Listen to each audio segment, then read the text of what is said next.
අයිබෝන් යාළුවනේ. ඉතින් අද අරන් ඇවිල්ලා තියෙන වීඩියෝ එක තමයි ශ්‍රී ලංකා මහ බැංකුව ආරක්ෂක සහායක පුරුෂ ස්ත්‍රී කොන්ත්‍රාත් පදනම් මත. ඉතින් වීඩියෝ එක යන්න කලින් මතක් කරන්න ඕනේ channel එක subscribe කරන්න. ඒ වගේම වීඩියෝ හොඳයි නම් අනිත් අයත් බලන්න share කරන්න කියලා ඔයාලෙන් ඉල්ලනවා. ඉතින් මුලින්ම දාලා තියෙනවා ලංකා බැංකුව යනු ලන්ඩනයේ බැංකු අනුබද්ධිත ආයතනයක් ඇතුළු විදේශ රටවල් ගණනාවක ක්‍රියාත්මක වන දිවයින පුරා ශාඛා ජාලයක් ඇති ලංකාවේ විශාලතම බැංකුවයි. ලොව ප්‍රමුඛ පෙළේ බැංකු 14ට ශ්‍රේණිගත කර ඇති එකම ශ්‍රී ලාංකික බැංකුව මෙන්ම ලංකාවේ අංක 1 බැංකුව වන අප පහත සඳහන් තනතුරු සඳහා පවතින පුරප්පාඩු පිරුවීම සඳහා සුදුසුකම් ඇති පළපුරුදු පුද්ගලයන්ගෙන් අයදුම්පත් කැදවනු ලබනවා. ඉතින් මෙතන දාලා තියෙනවා ආරක්ෂක සහායක පුරුෂ ස්ත්‍රී කොන්ත්‍රාත් පදනම් මත තමයි ගන්නෙ. මුලින්ම තියෙනවා ශ්‍රී ලංකා පුරවැසියෙක් විය යුතුය. ඊළඟ තියෙනවා අපට සහපෙළ විභාගයේදී විෂයන් 5ක් එකවර සමත් වී තිබීම. ශ්‍රී ලංකා යුද හමුදාවේ ලාන්ස් කෝපල්, ශ්‍රී ලංකා නාවික හමුදාවේ බල නැව්, ශ්‍රී ලංකා ගුවන් හමුදාවේ නායක ගුවන් බට හෝ ශ්‍රී ලංකා පොලිස් සේවයේ කොස්තාපල්වරයෙකු මූලික අතුරු හමුදා නිපුණතා සමග ඊට ඉහළ තනතුරක් දැරීම. ත්‍රිවිධ හමුදාවේ හෝ පොලිසිය ආව වශයෙන් වසර 5ක අඛණ්ඩ සේවා කාලය සහිත නීත්‍යානුකූලව සේවයෙන් ඉවත් වූ අයෙක් වීම. වාණිජ්‍ය බැංකුවක ආරක්ෂක සහායකයෙකු ආරක්ෂක නිලධාරියෙකු ලෙස වසරක වැඩි පළපොරොත්තක් ඇති තැනැත්තන් වෙත ප්‍රමුඛතාවය දෙනු ලැබේ. සෑල්ලු වාහන සහ යතුරු පැති පැදවීම සඳහා වළංගු රියදු බලපත්‍රයක් සතු වීම. උස පුරුෂ අයදුම්කරුවන් අඟල් 5යි 4ක් හෝ ඊට වැඩි යුතුය. ස්ත්‍රී අයදුම්කරුවන් අඩි 5යි අඟල් 2කට හෝ ඊට වැඩි යුතුය. අයදුම්පත් බාර ගන්න අවසාන දිනට වයස අවුරුදු 35ක් විය යුතුය. ඊට පස්සේ තියෙනවා වෙනස් සුදුසුකම්. ගිනි ආරක්ෂක කටයුතු, බෝම්බ නිෂ්ක්‍රීය කටයුතු, ආත්මාරක්ෂක සටන් ක්‍රම සහ නව ආරක්ෂක උපකරණ භාවිතය පිළිබඳ කුසලතාවයක් තිබීම. ක්‍රීඩා මල්ල ක්‍රීඩා නිරත වී තිබීම. ඉංග්‍රීසි දැනුම හා අන්තර් පුද්ගල කුසලතා තිබීම.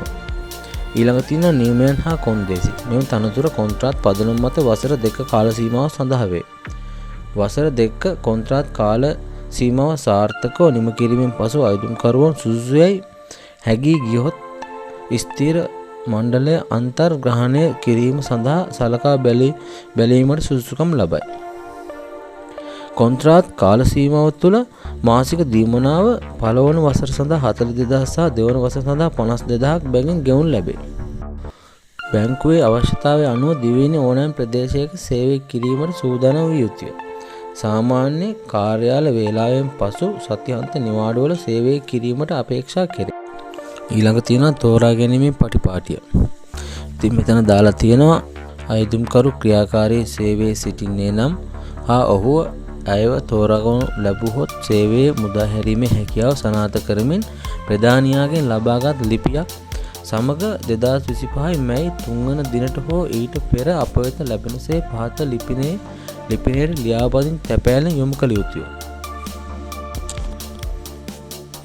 අයදුම්පත් හා යවනු ලබන ලියුම් කවරේ වම්පස ඉහළ කෙළවරේ ඔබ අයදුම් කරන තනතුර සඳහන් කළ යුතුය. අයදුම්පත් බාර ගන්න අවසන් දිනට ඉහත නියමිත යෝග්‍යතා නිර්ණායක සපුරා නොමැති හෝ අදාළ සනාථ කිරීමේ ලේඛනවල ඡායා පිටපත් නොමැති හෝ සාවද්‍ය තොරතුරු ඉදිරිපත් කරන හෝ අයදුම්කරුවන් බාර ගන්න අවසන් දිනට පසු එවන යම් අයදුම්පත කිසිදු දැනුම් දීමකින් තොර බඳවා ගැනීමේ ඕනෑම අධීරකදී ප්‍රතික්ෂේප කරනු ලැබේ. ඊළඟ තියෙනවා අයදුම්කරුවන් විසින් අප වෙබ් අඩවියේ මේ දාලා තියෙන ලින්ක් එක ඔස්සේ ඔයාලට ගිහිල්ලා ඉවරලා අයදුම්පත ලබා ගන්න පුළුවන්. ඒ වගේම ඉල්ලුම් කරන සම්පූර්ණ විස්තරෙත් ඔයාලට මෙතනින් දාලා තියෙනවා. ඒ වගේම මෙතන ඇඩ්‍රස් එක දාලා තියෙනවා. ප්‍රධාන කළමනාකරු බඳවා ගැනීම හා වෘත්තීය සංවර්ධන ලංකා බැංකුව 26 වන මහල ප්‍රධාන කාර්යාලය ශ්‍රී ලංකා බැංකු චතුරස්‍රය අංක 1 ලංකා බැංකු මාවත කොළඹ 1. ඊළඟ දාලා තියෙනවා බැංකුව වෙත කිසිම ආකාරයකට බලපෑම් කිරීම මෙම තනතුරු සඳහා වහාම නුසුසුභාවයට පත් කිරීමට හේතු වෙනවා. තෝරාගනු ලබන අයදුම්කරුවන් පමණක් ඇඳවීමේ අයිතිය බැංකුව සතුය. පිරුවේ යුතු තනතුරු සංඛ්‍යාව තීරණය කිරීම හෝ බඳවා ගැනීමට කල් දැමීමේ අවලං කිරීමේ අයිතිය බැංකුව සතුය. බැංකුවේ පෞද්ගලික දත්ත ආරක්ෂක ප්‍රතිපත්තියට අනුව බැංකුව විසින් ඔබේ තොරතුරු වලට පෞද්ගලිකතාවයක් හා රහස්‍යභාවයක් ආරක්ෂා කරනු ලැබේ. ඉතින් මේ තියෙන විස්තර තමයි වාට මේ ආරක්ෂක සහායක ලංකා බැංකුවට ඇවිල්ලා තියෙන්නේ. ඉතින් ඒක ස්ත්‍රී පුරුෂ දෙකටම පුළුවන්. ඉතින් දෙකටම දෙගොල්ලම අයදුම් කරන්න කියලා කියනවා. ඉතින් පල්ලෙහා ඩිස්ක්‍රිප්ෂන් එකේ ඔයාට අවශ්‍ය ලින්ක් ටික දාලා තියෙනවා. ඉතින් ඒකට ගිහිල්ලා ඔයාට මේ විස්තරය බලා ගන්න වගේම ඔයාට අයදුම් කරන විදිය සම්පූර්ණ විස්තරය ඔයාට බලා ගන්න පුළුවන්. ඉතින් මේ ටික තමයි අද කියන්න තියෙන්නේ. ඉතින් වීඩියෝ එක හොඳයි නම් අනිත් අයටත් බලන්න ෂෙයා කරන්න. ඒ වගේම channel එක subscribe කරන්න කියලා ඔයාලගෙන් ඉල්ලන ගමන්